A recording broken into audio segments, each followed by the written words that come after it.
Obrigada, senhor presidente. Primeiro, eu gostaria de parabenizar a exposição dos convidados, que foram muito elucidativas quanto ao objeto dessa comissão especial. Elas reforçaram a minha convicção necessária ao juízo quanto ao impedimento da presidente da República.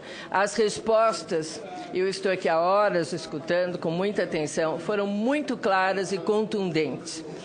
Com relação à publicação de decretos de abertura de créditos suplementares, mas não restou nenhuma dúvida que devemos considerar a observância dos requisitos legais elencados pela Lei Orçamentária Anual no momento da edição dos decretos e não ao final do exercício, como afirma a defesa. E na ocasião da abertura desses créditos, também ficou claro que o governo já tinha ciência da insuficiência da arrecadação atestada pelo relatório de acompanhamento de meta fiscal, divulgado bimestralmente, e pelo próprio envio a esse Congresso Nacional de projeto de lei para alterar a meta fiscal, que a minha colega senadora Simone já explicou com muita clareza por que votamos pela aprovação, exatamente para não tornar mais difícil a situação do país. Foi uma franca tentativa de afastar, por parte do governo, formalmente a ilegalidade dos decretos, como bem afirmou o professor José Maurício Conte. A meta fiscal é anual, mas os relatórios de acompanhamento existem justamente para que o governo adote tempestivamente as medidas necessárias para garantir a responsabilidade fiscal e evitar fazer isso só no final do exercício. Se alguém tinha qualquer dúvida, acho que dirimiu todas. Quanto às pedaladas fiscais, que é um eufemismo para as graves fraudes fiscais cometidas ao longo dos últimos 3 anos, nas palavras do procurador Júlio Marcelo de Oliveira, também houve o devido esclarecimento. É inegável que houve endividamento da União junto ao Banco do Brasil, para citar apenas o objeto da denúncia, em desacordo com o que estabelece a Lei da Responsabilidade Fiscal.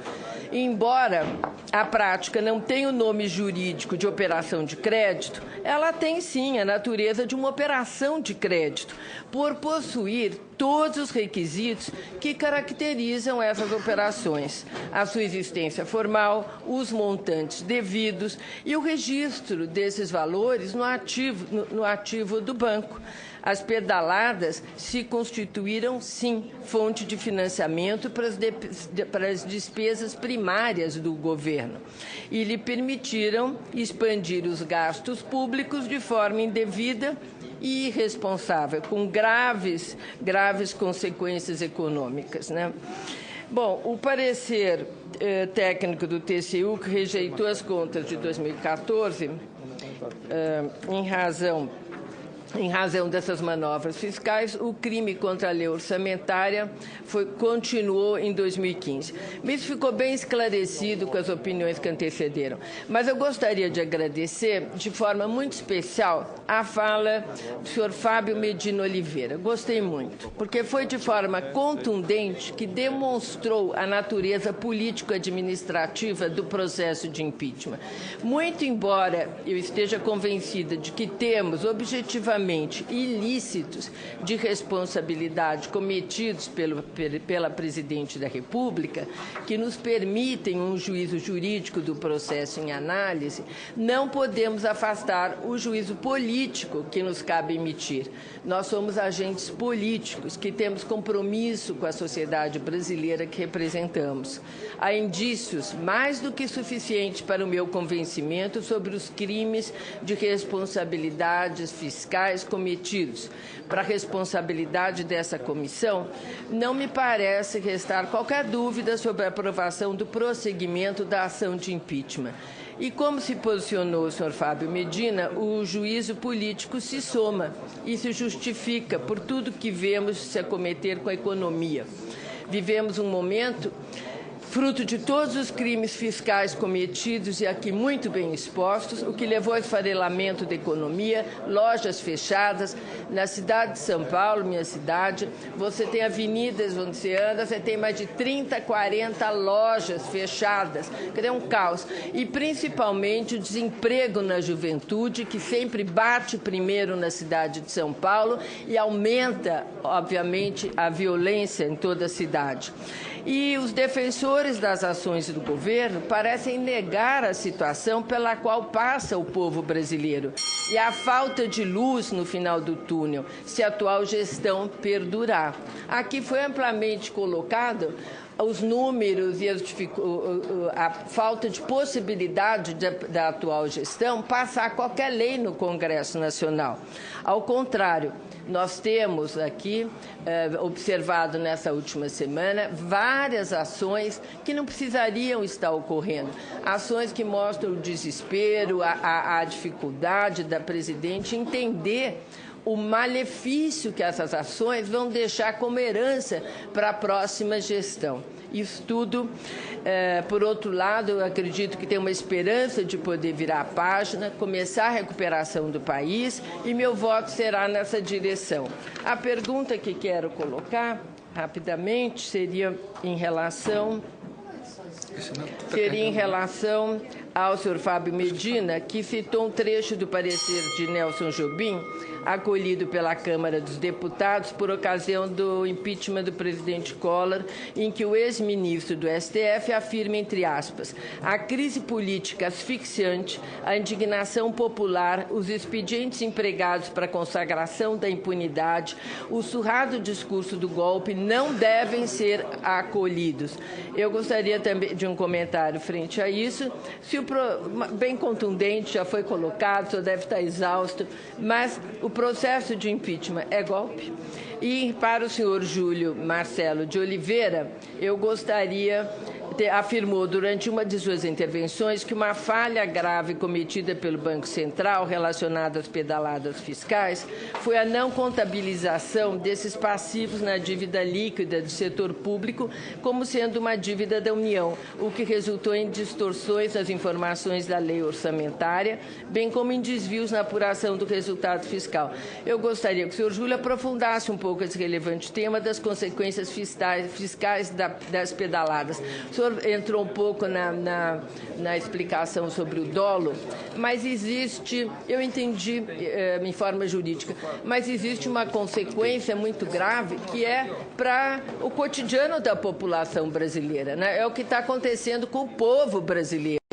O que está acontecendo com os beneficiários também do Bolsa Família, que não conseguem mais comprar alimento pelo preço que compravam, pela dona de casa que vai no mercado e não consegue mais trazer a mesma compra. Eu gostaria que o senhor aprofundasse nesse sentido do que está acontecendo para a população brasileira. Esse foi o meu questionamento. Eu não preciso ter réplica, eu sei que me estendi. Vossa Excelência quer a resposta apenas dele? Os dois poderiam fazer alguma Então, 3 minutos. Doutor Fábio. Muito obrigado, senadora Marta Suplicy. Fico muito agradecido por suas palavras, honrado em ter a oportunidade de responder seu questionamento. Eu gostaria de destacar que, efetivamente, essa tese do golpe também foi manejada naquele caso do ex-presidente Collor. E até é legítimo que um advogado de defesa maneje essa tese do golpe como uma estratégia de defesa perante o parlamento, perante o palco em que se desenvolve a acusação e defesa. O que não é legítimo, que eu sublinhei aqui, é que se use a máquina administrativa para desmoralizar as instituições como uma fórmula para articular uma defesa mais ampla do ponto de vista político institucional, que é o que me parece que veio ocorrer, talvez até com o uso de estrutura diplomática, de uma máquina administrativa institucional, atacando o poder judiciário, atacando o poder legislativo e desmoralizando o nosso país, a nossa nação, em âmbito internacional, como uma tentativa de desqualificar o sistema. Isso, como estratégia de embate político me parece extremamente perigoso, porque golpe não há. As instituições estão funcionando plenamente. Collor falou em golpe como estratégia de defesa, um discurso restrito. O seu advogado particular, não o advogado-geral da União, o seu advogado privado. Ele não usava a máquina administrativa como usa agora o presidente Dilma. Ele, o seu advogado particular, usou o discurso do golpe, que foi repelido pelo jurista, pelo deputado Nelson Jobim, corretamente, na comissão, e foi falado. Também era o mesmo discurso, os milhões de votos, mas aí nós tínhamos outros parlamentares que aqui se encontram hoje que votaram corretamente na linha oposta.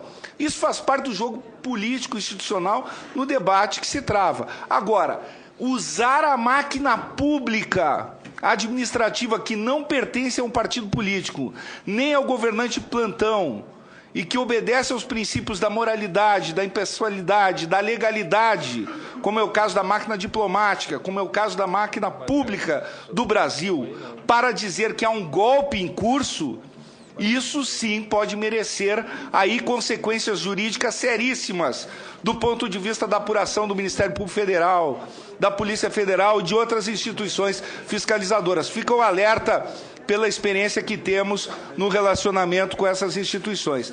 E quero deixar claro, portanto, que apenas esse foi o registro que eu gostaria de fazer, porque eu tenho convicção de que esses atores políticos tenderão a retroceder nessa estratégia, que é uma estratégia suicida do ponto de vista de quem tem o mínimo de patriotismo correndo no sangue das veias. Me sinto contempladíssima com a resposta.